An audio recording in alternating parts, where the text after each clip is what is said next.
problem is that the right wing, hello, Scott, has taken advantage of this situation, I think, quite cleverly, quite wisely. They've played into a weakness. What situation? The situation of media being under attack. And so they've created a situation where... You've almost got it. Keep going.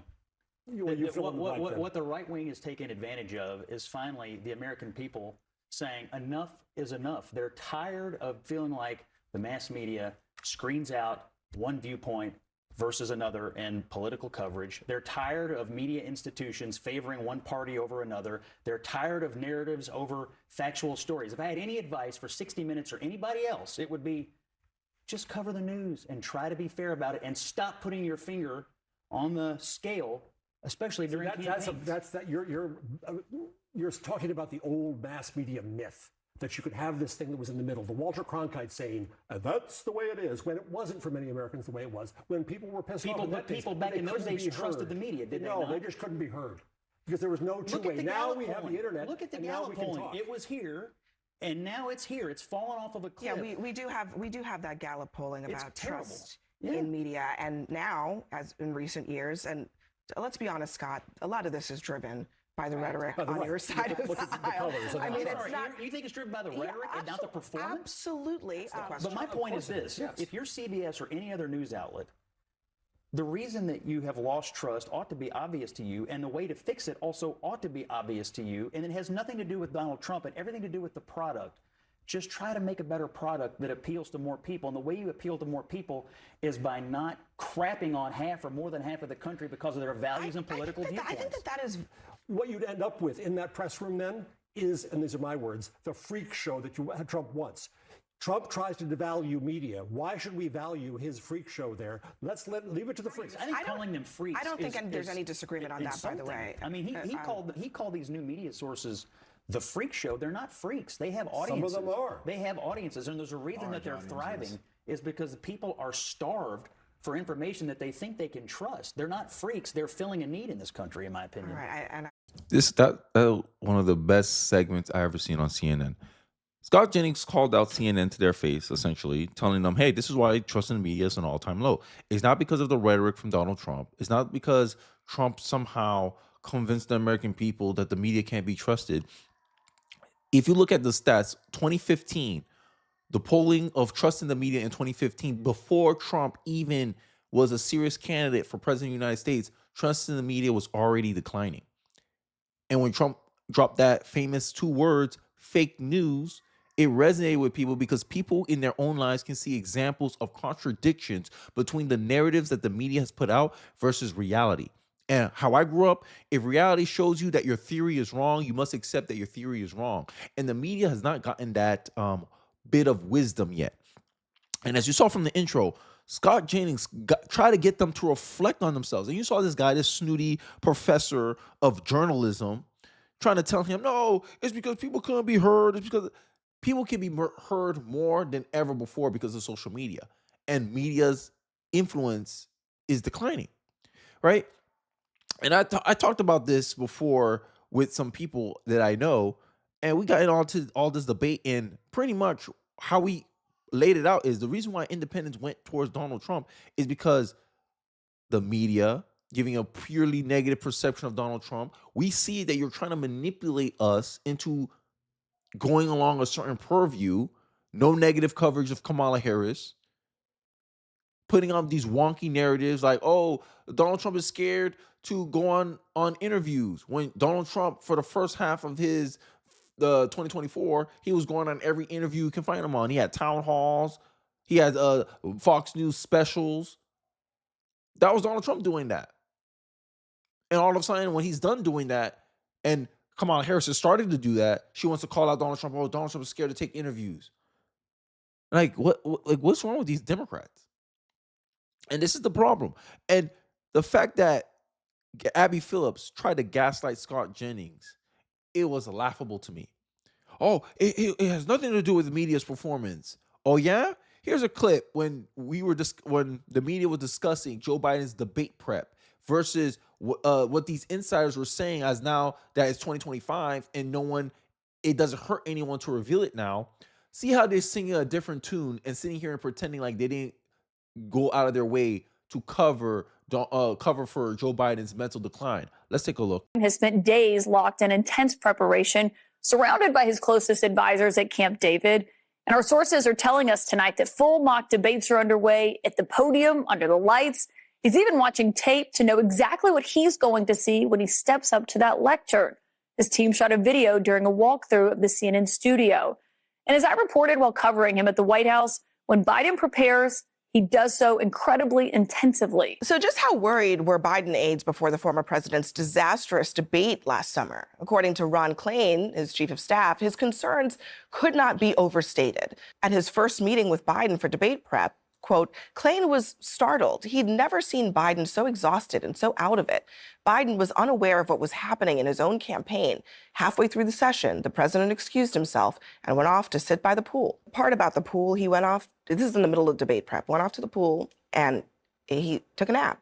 Do you regret saying that President Biden had a mental acuity? He had a sharpness to him. You said that up until July of last year. I said what I believe to be true. And you think he was as sharp as you? I said I had not seen decline. And I hadn't at that point. You did not see any decline from 2024 Joe Biden to 2021 Joe Biden? Not when I said that. You know, the thing is, he was sharp. He was on his feet. I saw him. Live event. I had meetings with him a couple of times. Senator, on his feet is not praise. He can speak in sentences is not praise. All right. Fair enough. Fair enough. And these people in the media and CNN, right? Abby Phillips types, they have the goal to say that it's not their fault, right? You saw I snuck that clip in of Elizabeth Warren getting confronted on Joe Biden's mental acuity. And the fact that, hey, until Democrats were willing to call it out, that's when the media was willing to call it out. I did videos where the media was like, damn, we should have been more curious about Joe Biden's mental condition. Why weren't you more curious, journalists, of Joe Biden's mental condition? Because he was your preferred candidate and you didn't want to put out a story that could help Donald Trump. Instead of informing the news, you have these biased journalism. And this is why I say journalism has become activism. And this became a whole debate amongst people I talked to about how much activism is actually in journalism. How biased is journalism actually? When an industry only has 3% representation of conservatives, it is a biased institution. 52% of these journalists claim that they're independent, and about 32% say that they're a Democrat. So there's more Democrats than conservatives in this industry, and you wonder why there's such a left-wing tilt in mainstream news, in legacy news. And I want to play this interview I saw of an actor from The Office confronting an MSNBC host, if I remember correctly. I'll probably remember as I go through the clip, but without further ado, let's get into the video. 40% of Americans don't trust mainstream media. Why is that? How did we get here? Listen, we are seeing a huge loss in trust of all of our institutions. It's the media, it's medicine, it's banking. It's a huge problem because when you think about democracy and all of these pillars, they need to stand tall, they need to stand strong. And sort of losing that trust is not by accident, it's by design. If you remember when President Trump was running, it's also by outcomes, right? Because like I said, if you compare the TV versus the internet, the TV was saying one thing, the internet was saying another, and who was more right than wrong? The internet. And people play, and this is what I'm saying, again, this is one of kind of the discussions that I had in my own private life, right? With people I know, is that I'm starting to see the American people care more about outcomes than rhetoric. And right now, the media is nothing more than a rhetoric machine, a narrative machine, not an information machine, a narrative machine. You withhold information that is, how you say it, negative towards a Democrat, right? 100 laptop story, gaslighting Americans, saying that the Biden economy was good. Then in 2025, Politico released an article saying that voters were right all along about Joe Biden's economy because a lot of his numbers were fluffed up by government numbers. And you wonder why trust in the institutions are down. You want to talk about medicine? People for decades, conspiracy theorists were saying that food dyes cause cancer. And now in 2025, the FDA finally released a study that validated that claim that many people thought about food dyes. When the experts, the reason why I believe these institutions are losing trust is because many American people are realizing that these experts are biased. And these experts can leverage their position, their status as an expert to push a worldview that may necessarily not be true in reality. Because at the end of the day, an expert doesn't define reality. An expert is supposed to be someone who can better explain reality. And when someone can explain reality better than a so-called expert, we know that there's some conflict in play. That I'll leave it out there. Let's continue with the video. Running the first time, Steve Bannon once said, the goal is to blow the whole thing up.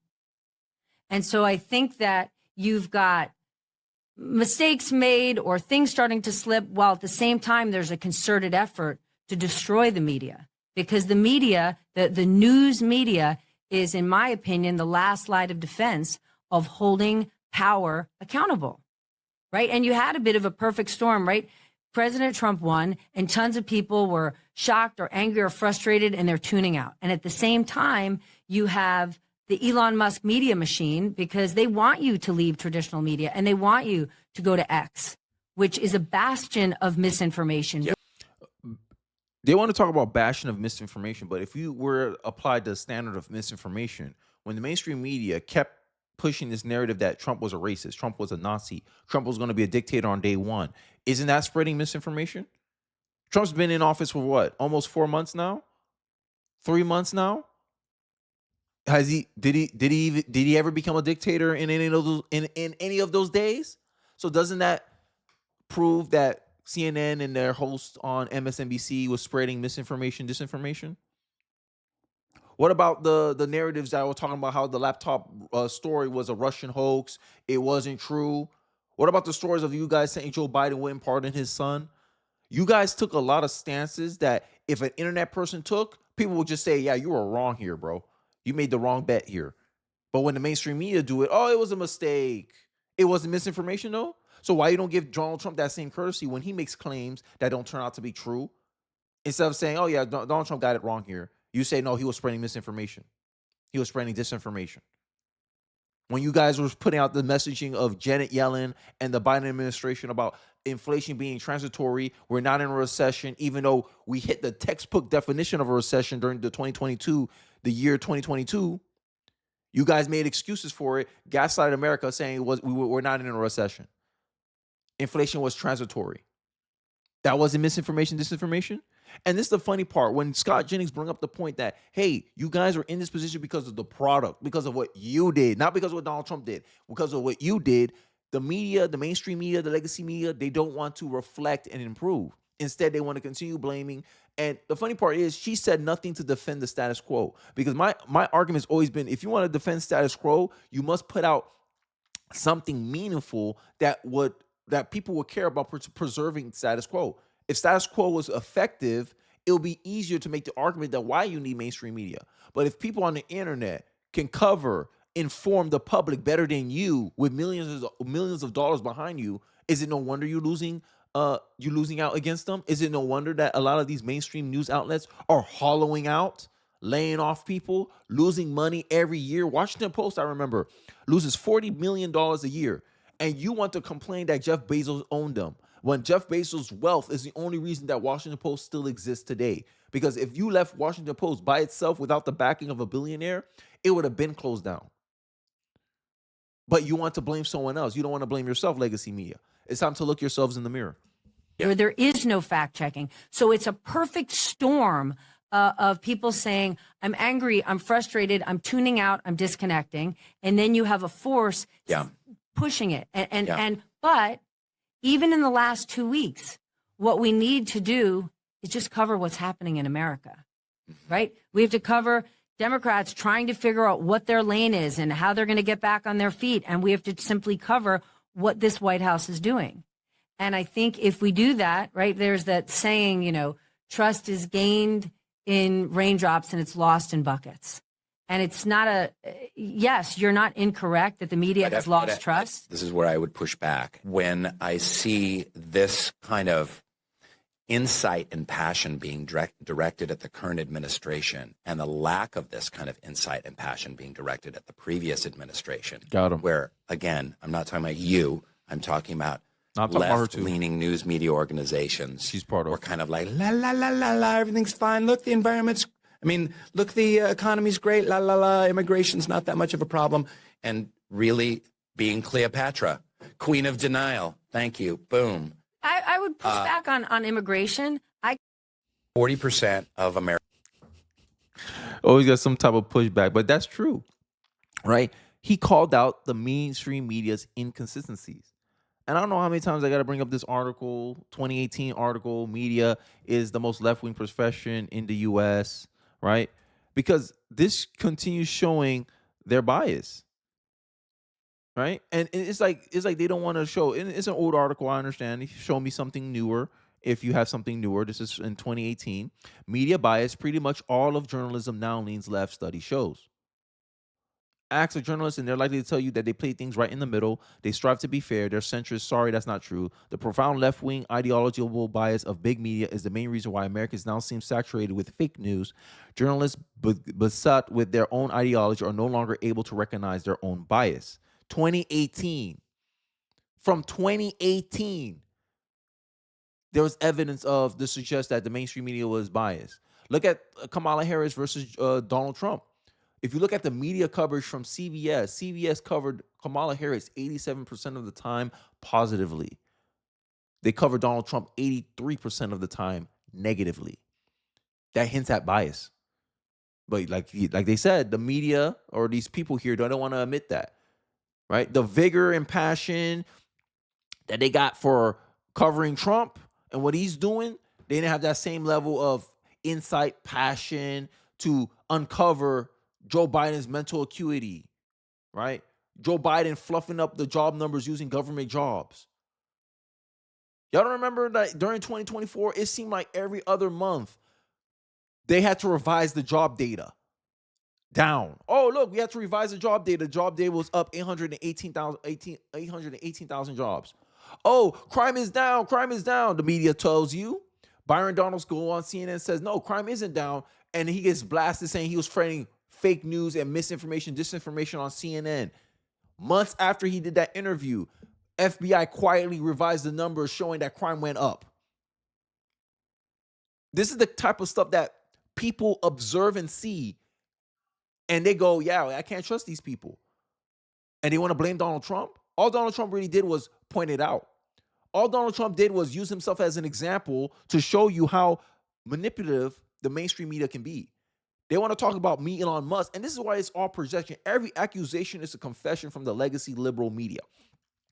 When they sit here and say, oh, Elon Musk narrative machine, I go, then what are you? The Democrats' narrative machine? Especially when you're an institution that's left-leaning, where only 3% of your journalists are Republicans, conservative. You don't have any bias? You're not pushing any narratives? And it's hard to say that. NPR got confronted on the House hearing floor. They asked, how many of these people who review all these news outlets are, your news articles are conservative? Zero people? And you think you represent America's voice? NPR? You shouldn't be getting government money if you're just nothing more than a left-wing news outlet funded by public money. You could take conservatives' money, but you don't want to represent conservatives' viewpoints. And this is what I'm talking about. End of the day, I think people want honesty more than they want a fake appearance of objectivity. And it goes back to the saying that I grew up hearing. Liberals want to look good, but they don't want to actually be good. They want to look objective, but they don't want to actually be objective.